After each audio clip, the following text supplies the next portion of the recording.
দিচ্ছে আমার নগদ। কি দিছে? নগদ। দিক্ষ সাবধান, তুমি মতো ফিসা বুজুরের খবর চাইও।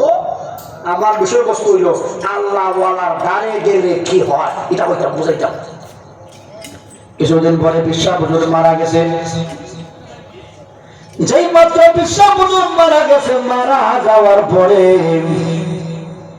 যেদিন ফিসা বুজুর মারা গেছে ওই দিন রাত্রে যেই মাত্র রাত্র যখন 12টা হয়েছে, চুরি করবার টাইম হয়েছে, সুরাজ বলে ছায়া দেখে রে সুরা কাপন সুরা একবার পালঙ্গের মধ্যে উঠে আর একবার লামে, একবার উঠে এর ভিতরে যাওয়া আইরে জ্বালা জ্বালা রে জ্বালা, কাপন চুরির জ্বালার ভিতরে একবার নামে আর একবার উঠে। কাপন চোরার দিকে জিজ্ঞাসা গো